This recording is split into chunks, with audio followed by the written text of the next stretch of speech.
on LINTON'S Tea Talk. So as you guys know, the topic is battle of the siblings. Now, if you're like me with multiple kids, you know exactly where this topic is going. We have our kids and they're always fighting with each other. And it's like, when does it end? When does it end? And how do I get it to end? So, I'm here to help you. Call me Super Day today.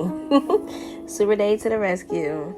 I have 4 wonderful facts and theories for you guys to use on your kids. Now, I'm in the process of using these, and they're actually helping. I have kids who are constantly arguing. So our first theory is theory of the mind. Theory of the mind, and this helps with building a healthier relationship between your kids. And here's an example on how to do this. So I'm gonna use my kids for one. I have an 8-year-old and a 13-year-old, and we all know once they become teenagers, they don't want to be bothered. They just want to be in their room. Now, these two used to be tight, always constantly playing. But like I say, he became a teenager, so the only thing he has time for is his electronics and his friends his age. But I got them two to sit down in a quiet, comfortable environment and get them two to express how they feel. So I would ask my oldest, how do he feel about his sister? What do you think her intentions are when she's knocking on the door or asking him questions and stuff? And he says to her, he feels as though she does it to be annoying and to be smart because she knows the rules that he done told her. Now I would ask my daughter, the 8-year-old, on how she feels about her brother. Like, what do you think he thinks about her, and what are her intentions when she does knock on his door? And she explained to me she knocks on his door because she wants to play. She wants to engage in the activity with him, and she thinks that he don't like her anymore. Now, once I got them two to explain to each other, and they got to see each other point of views, they got to see their perspective on what to do. Now, as a parent, I did my job on that part, but my job didn't stop there.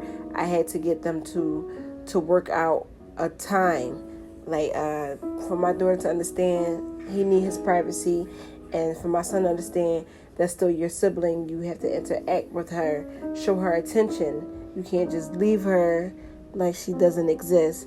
So with me doing that, they actually got them two to understand each other's feelings and learn that each other have their own personal time and their playtime, and they have to learn each other's schedule. So this really helps them engage better, to express their feelings in more ways than yelling and fighting. So it not only helps inside the household, but they're able to take this and take it to school, and they get older to work. It carries on with them, and it's great. It's a really great way to get them to communicate with each other. So our next one is comparing your kids. Now this one falls on the parents. We do this a lot, intentionally and unintentionally. We do it. And what I mean by comparing our kids is, example. Here's another example. Let's say if you got 2 boys and one boy is really good at throwing the ball. So you're out in the park playing, and John is able to throw the ball at least half the yard, but Billy really can't throw the ball that far. And you're like, well, Billy can throw the ball down half the field. You can do it too. You're comparing your kids. Don't do that, because you're creating a jealousy. You're comparing. You're opening the door for that child to be jealous and competitive against their other sibling. And that's not good, because everything that they do, they're gonna be, instead of them enjoying and having fun with each other, they're gonna be competing. They're constantly gonna be trying to be better than one another. Instead of playing, they're just gonna be, I gotta be better, so this parent can look at me more and recognize what I'm doing and praise me more than they praise you.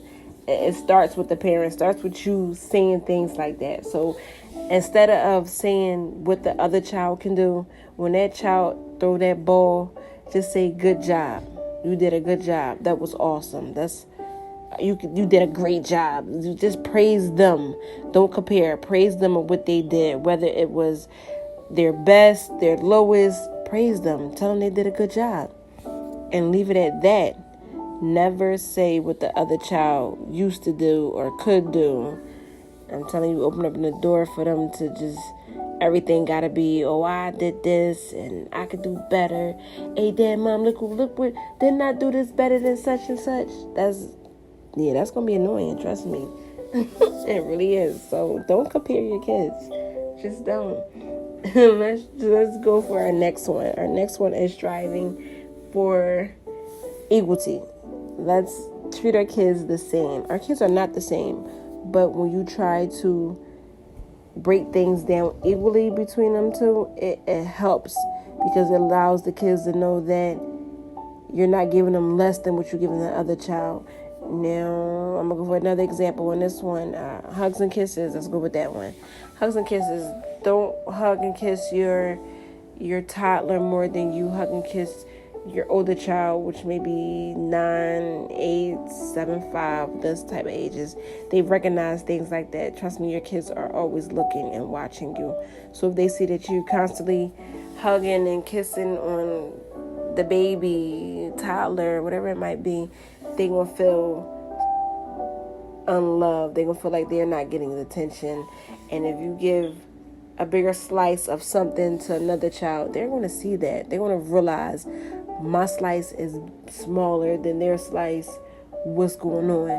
And this is when you come into explaining to your kids. When you give them bigger slices or less slices than other kids, that where it plays into you knowing your child. You have to know them. So you got to explain to the little one, you didn't get this big slice like your other siblings because I know you're not going to finish it. But if you show me that you can finish it, then the next time I give you a bigger slice. It's all about explaining things to them and breaking it down to their understanding and actually showing them in ways that you can be equal with them. So we could try doing that. And let's talk about the last one. The last one is a good one. The last one is not forcing the sharing. A lot of us do this. We as parents do this a lot. So say if your kid's in the room playing and your 8-year-old is playing with a dinosaur that your 5-year-old wants. Your 5-year-old is just screaming off the top of his lungs. Here you come. Mother or father, save the day. Snatching the toy out the child's hand to give it to the crying child. Don't do that. Don't do it. Because your oldest child is going to resent you. They're going to be angry with you because you just Armstrong the crap out of them. Like, you just showed them how to be a bully. You just showed them that because someone is bigger and have more authority, they can do what they want. That's a no-no. And then you're showing the younger child that if he or she scream at the top of their lungs, you're going to come into their rescue and take whatever it is that they want and give it to them. Don't do that. You're causing a lot of tension between the both of them, and you're causing a lot of resistance between yourself and the oldest child. So what you want to do is set a timer on these toys or electronics that these kids are sharing or wants to share. So if they have a dinosaur, that's the only dinosaur, set a timer that the oldest child is allowed to play with it for 15 minutes. And once that timer go off, he or she are naturally and willingly are going to give the toy over. And as you do this constantly, it will become a natural thing between them. So you may no longer even need the timer. It would be like, oh, all right, I'm finished playing with it. You can play with it now. And it may not even take that long with the toy. It's like I said, if you're consistent with it, it will come naturally. So remember, set your timers. Give them time limit on there, a day on how long they can have the toy or electronic. And that's the best thing, is let it become natural. That's the best thing you can do. But never Armstrong another child out of a toy because you're trying to shut the other kid up. You're not helping the situation at all. You're actually making it worse. So those are the 4 things I have for y'all. So remember, don't compare. Set the timer for the sharing. Treat your kids equally. Do things equally. and get them to communicate. All these things not only help in the household, but they help when they go outside as well. And when you apply them and stay consistent, you will see the change. Like I said, I'm in the process of doing this with my kids, and I'm seeing the change. And it's not a walk in the park, so don't think it's going to happen overnight. It won't. You gotta stay consistent. Consistent is the key, guys. And that wraps it up. And I thank you guys for tuning in. And if it do work, comment and let me know what's going on with your kids. Let me know. I'll keep y'all updated on mine too, on how this is working out. Hope you guys enjoy the rest of your day. See y'all soon.